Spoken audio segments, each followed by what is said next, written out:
Bienvenidos a El Taller del Gnomo. En medio de este éxito, se avecinaba la Segunda Guerra Mundial. Jack fue reclutado en la infantería en junio de 1943. En agosto de 1944, Kirby llegó a Normandía, Francia, y fue enviado a Verdun para unirse a la quinta división del Tercer Ejército comandado por el general Patton, en su rápida ofensiva hacia el este. Su división fue enviada al sur de Metz para liberar el área de la resistencia alemana y ganó 2 estrellas de batalla. Aprovechando la habilidad de dibujo de Kirby y su conocimiento alemán, el comandante de Kirby lo envió al territorio enemigo para explorar y elaborar mapas detallados. Las experiencias de guerra de Kirby fueron más brutales, horribles y violentas que cualquier cosa que haya experimentado en las calles de Lower East Side. Su tiempo en combate tuvo un profundo efecto en él. Como la narración de historias era parte de su personalidad, compartió historias de guerra por el resto de su vida. Finalmente, Kirby contrajo el pie de trinchera y casi necesitó que le amputasen los 2 pies. Afortunadamente, eso no sucedió. Ross al menos expresó que perder su mano de dibujo hubiera sido mucho peor. En enero de 1945, Kirby regresó a Carolina del Norte y fue dado de baja honorablemente en julio con varios honores, incluida la Estrella de Batalla de Bronce. En diciembre de 1945 nació la primera hija de Ross y Jack, Susan. Con la guerra detrás de ellos, el equipo de Simon y Kirby volvió a trabajar, produciendo los Stuntman and Boy Explorers de corta duración para Al Harvey. Pero los héroes de acción y las pandillas infantiles no se vendieron como solían hacerlo. Los cómics habían sido populares entre los soldados en el extranjero, pero ahora que estaban en casa tenían más opciones de lectura. Para 1947 el equipo estaba probando otros géneros, cómics del crimen, animales graciosos y humor adolescente para Hillman Publications. Las revistas True Romance se habían vendido bien tanto con mujeres adolescentes como adultas durante un tiempo, por lo que a través de Crestwood Price llegó Young Romance de Simon y Kirby, el primer cómic romántico. Debutó ese verano con gran éxito. Poco después llegaría Young Love.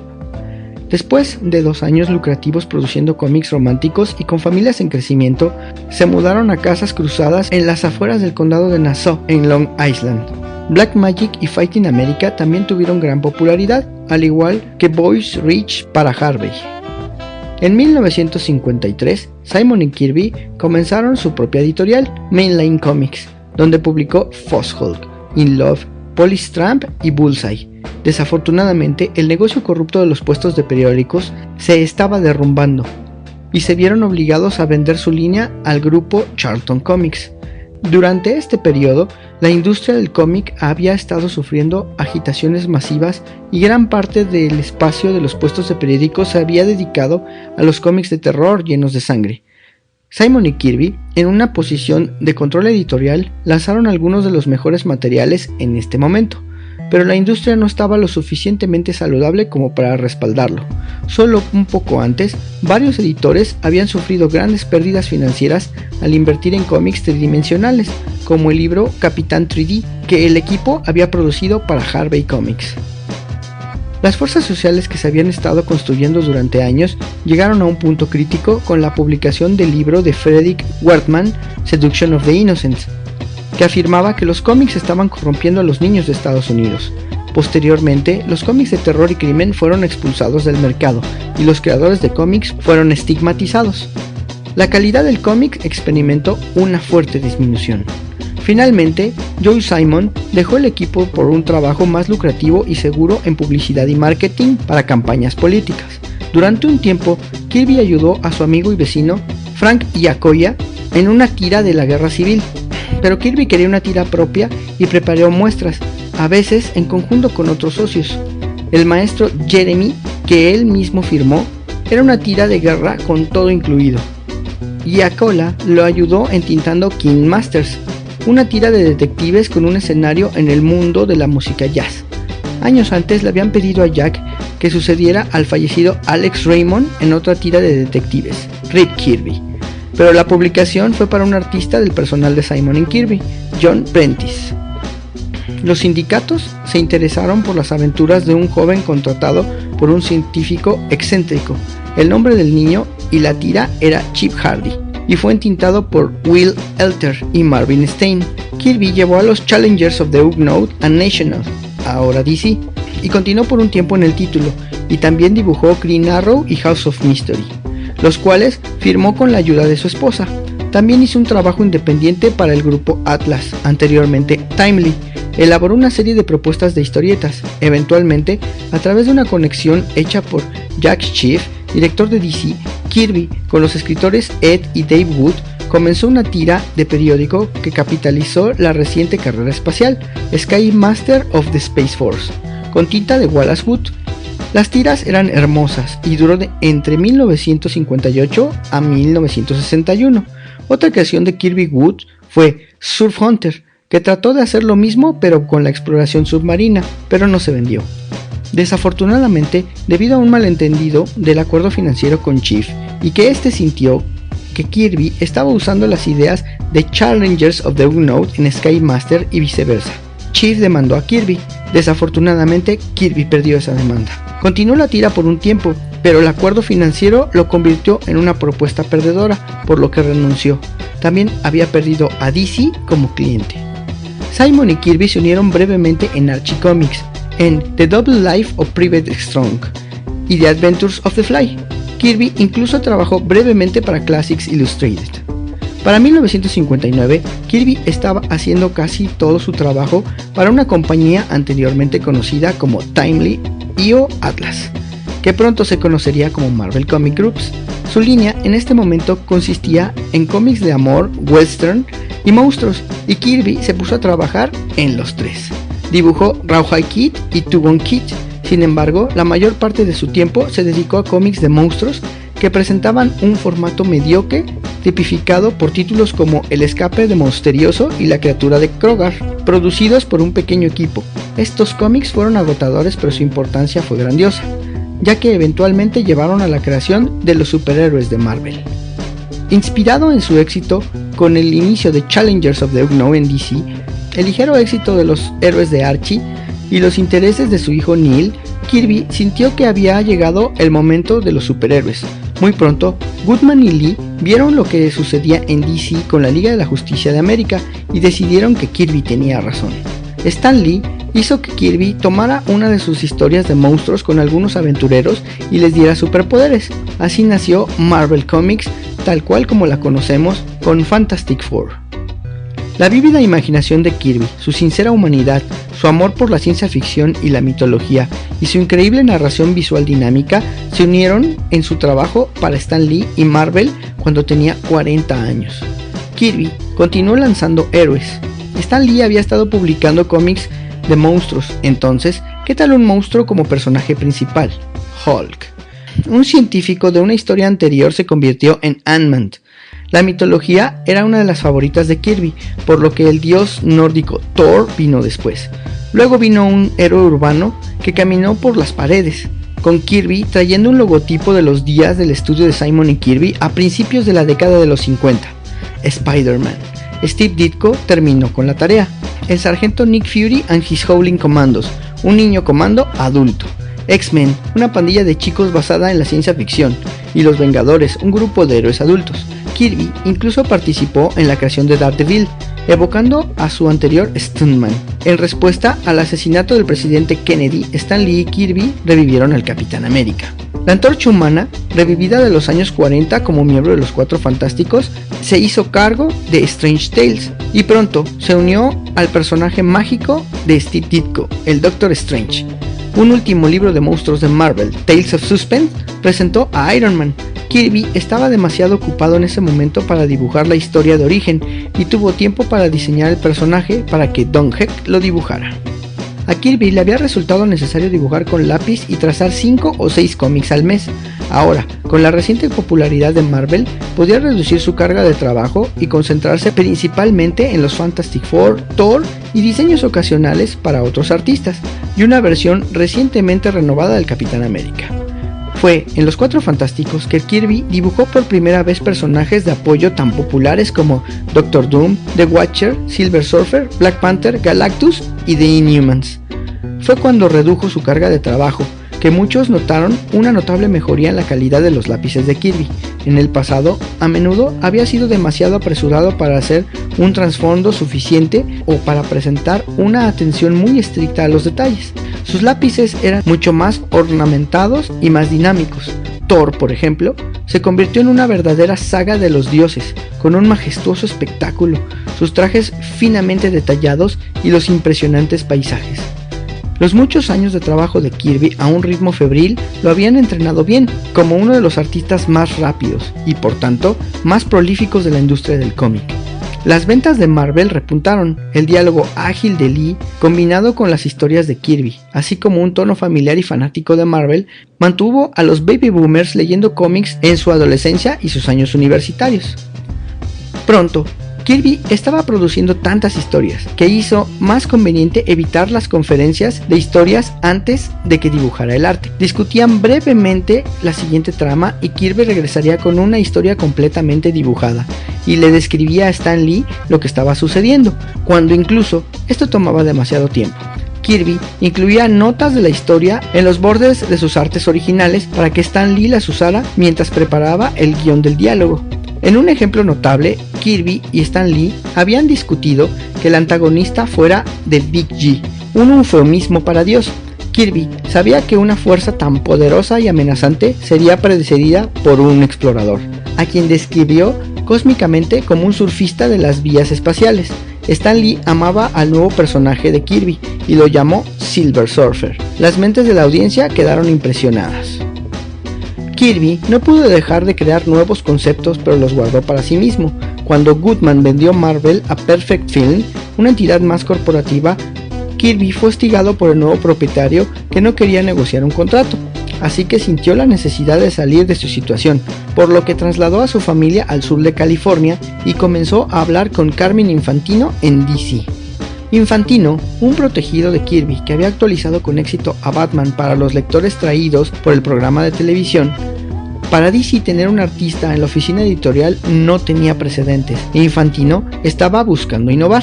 Una vez que Jack Schiff se retiró, Infantino fue libre de traer a Kirby a bordo y se desempeñó como editor, escritor y artista para muchos cómics.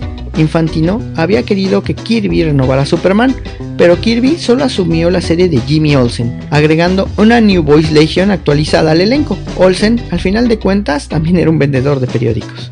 Kirby lanzó una nueva mitología de ciencia ficción que llenó 3 series en curso, pero a diferencia de su tiempo en Marvel, conservó el control creativo y editorial, y finalmente trajo al residente de California, Mike Royer, para proporcionar tintas y letras. The New Gods, Mr. Miracle y Forever People, sus cómics del cuarto mundo, fueron el ejemplo de un Kirby sin restricciones, haciendo cómics para todos, no solo para niños o adolescentes. Cada uno de estos títulos compartía un enemigo en común en la persona de Darkseid, el maestro de Apokolips, porque como parte de una nueva mitología, Kirby creó a los nuevos mundos de Apokolips y New Genesis, hogar de un número infinito de nuevos héroes y adversarios. Fue una epopeya radical, diferente a cualquier otra que se haya hecho en los cómics, pero la serie se canceló antes de llegar a su conclusión. Solo el libro de Mr. Miracle continuó, aunque sin seguir los lazos del cuarto mundo hasta su último número. Desafortunadamente, el negocio de los puestos de periódicos aún era corrupto. Como resultado, los informes de ventas de los cómics de Kirby fueron decepcionantes. Infantino luego le pidió a Kirby un cómic de terror, como las películas que estaban de moda, y un cómic para niños para capturar la popularidad de la serie de películas de Planet of the Apes. Kirby entregó The Demon y Kamandi, The Last Boy on Earth. Kamandi se convirtió en la serie más larga de Jack Kirby para DC. No hay que olvidar a OMAC y otras innovaciones nuevas. Kirby produjo algunos de sus mejores cómics de guerra en O Fighting Forces, basándose en sus experiencias personales de guerra. Además, lanzó la primera de las revistas de historietas en blanco y negro de National, Spirit World e In the Days of the Mob, y tuvo un acercamiento con Joe Simon en Sandman, pero a pesar de algunos trabajos creativamente gratificantes, cuando su contrato de DC llegó a renovarse, Kirby decidió regresar a la compañía de cómics que había estado más estrechamente asociado en el pasado, pero a medida que se acercaba al final de su contrato con DC, no estaba satisfecho con sus perspectivas ahí. En 1976, Kirby regresó a Marvel y al Capitán América, También creó Eternals, Machine Man, Black Panther, Devil Dinosaur y una adaptación a Space Odyssey. Al final de su contrato de 2 años trabajó en una novela gráfica de Silver Surfer con la esperanza de que se convirtiera en una película. Este trabajo lo arruinó por última vez con el editor Stan Lee. En 1978, Kirby fue comisionado por el productor Barry Ira Geller para diseñar los escenarios de una película basada en la novela de ciencia ficción de Roger Zelazny, Lord of the Light. La idea de Geller era que los escenarios actuaran como un parque temático llamado Science Fiction Line, una vez que se completara el rodaje. En este punto, Kirby ya tenía suficientes cómics y encontró un trabajo en la producción de dibujos animados para niños. Terminó su contrato con Marvel haciendo un guión gráfico para los 4 Fantásticos animados. Diseñó personajes, accesorios y situaciones para Ruby Spears, y a veces para shows existentes como Thundar the Barbarian, similar a Kamandi. Kirby obtuvo algunos de los mejores ingresos de su vida y por primera vez incluso tuvo beneficios de seguro médico. En 1981, Kirby regresó a los cómics con el primer número de Captain Victory and the Galactic Rangers, publicado por Pacific Comics. En 1983, mientras cenaba con el editor Richard Kyle, Ross alentó a Kirby a que cambiara el tema de la Segunda Guerra Mundial y contara una historia sobre crecer en Lower East Side. Kyle encargó a Kirby que dibujara Street Code, el único trabajo explícitamente autobiográfico de Kirby. Para recaudar dinero para la demanda del escritor Steve Gerber contra Marvel sobre los derechos de Howard the Duck, Kirby dibujó la historia de Destroyer Duck de Gerber pro bono. El cómic tuvo tanto éxito que Kirby y Gerber producirían 4 números más. Después de los últimos números de Captain Victory y Silver Star, regresó a DC para proporcionar portadas y material editorial para la nueva edición de The New Gods. Entre otras cosas, también produjo la novela gráfica The Hunter Dogs, cerrando su saga del Cuarto Mundo. En 1984, los editores de cómics se dieron cuenta de que lo mejor para ellos era devolver el arte original que habían estado almacenando durante años a los artistas. Marvel envió los originales a todos los artistas excepto a Jack Kirby. A él le enviaron un documento de 4 páginas con estipulaciones excesivas. Kirby intentó negociar, pero fue en vano. Su situación ganó notoriedad en la comunidad de los cómics, que presionó significativamente a Marvel para que devolviera el arte de Kirby como lo habían hecho con otros artistas. En 1987 Marvel cumplió. Jack y Ross celebraron su aniversario 50 en 1992, rodeado de familiares y amigos. Jack Kirby desafortunadamente nos abandonó la mañana del 6 de febrero de 1994.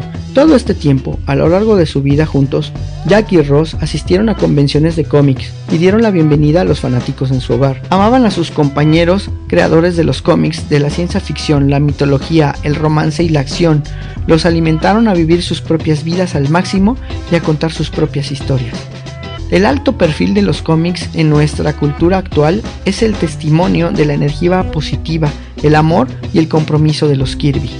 Como es obvio, no ha estado dentro del alcance de esta pequeña serie abarcar todas las creaciones del maestro Jack Kirby y sus muchas facetas. Sin embargo, el muestreo elegido debería ser suficiente para demostrar que Jack, el Rey Kirby, era más que un simple dibujante.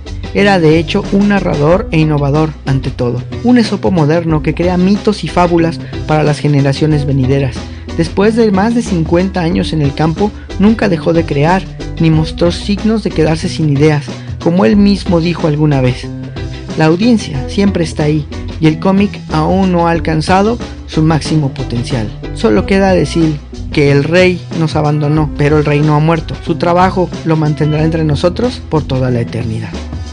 Antes de terminar, queremos agradecerles que nos hayan escuchado y les recordamos que nos pueden buscar en Instagram, en nuestra página de Facebook, y contamos con un canal de YouTube donde cada emisión analizamos una key issue con alguna muerte, primera aparición o algún evento importante que haya aparecido en los cómics. Búsquenlos y por favor denos like. Hasta la próxima.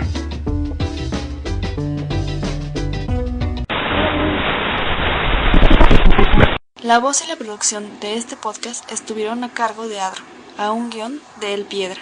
Para todas sus dudas, sugerencias y comentarios, tenemos la siguiente dirección de email: tallerdelgnomo@yahoo.com.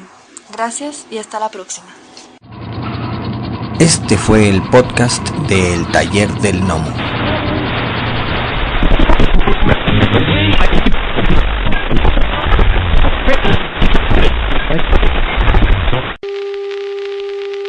For the next 60 seconds, this station will conduct a test of the emergency broadcast system. This is only a test.